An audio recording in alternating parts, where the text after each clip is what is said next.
அஸ்ஸலாமு அலைக்கும் வரஹ்மத்துல்லாஹி வபரகாத்துஹு. அல்லாஹும்ம இப்னுல் கையும் ரஹ்மஹுல்லா அவர்கள் இவ்வாறு சொல்லுவாங்க, ஒரு மனுஷன்ட்ட எளிதில் ஷைத்தான் வர வேண்டுமா, அதுக்கு 3 வழிகள் உண்டு என்று சொல்வார்கள். அதில் ஒன்று கஃபுலத், பொடுபோக்குத்தனம்.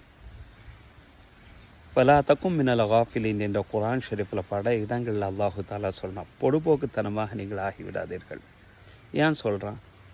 பொடுபோக்குத்தனமாக ஏதாவது ஒரு தவறை செய்துவிட வேண்டியது, அந்த தவறை சரி செய்ய வேண்டும் என்ற நோக்கில் பல தவறின் மூலமாக ஷைத்தான் உள்ள நுழைகிறான். அதனால் நீங்கள் பொடுபோக்குத்தனமாக ஆகிவிடாதீர்கள் என்று அல்லாஹ் கூறுவான். அதை தான் இப்னுல் கையும் அவங்களும் ஷைத்தான் நுழையக்கூடிய முதல் வழி பொடுபோக்குத்தனம்.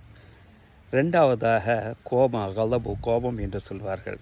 சஹீஹுல் புகாரில் அந்த ஹதீஸு பதிவு செய்யப்பட்டிருக்கு. ஒரு தோழர், யா ரசூலல்லா, எனக்கு உபதேசம் செய்யுங்கள் என திரும்ப திரும்ப கேட்கக்கூடிய நேரத்தில் ரசூல்லா சொன்ன ஒரே ஒரு வார்த்தை, லா தகலப், கோவப்படாத. ஏன்னா கோபத்தின் மூலமாக வெளிப்படுத்தக்கூடிய ஒவ்வொரு வார்த்தைகளை சரிகட்டவே பல பொய்களின் மூலமாக ஷைத்தான் உள்ள நுழைவான். மூன்றாவதாக ஷஹ்வத், மனோ இச்சைகள்.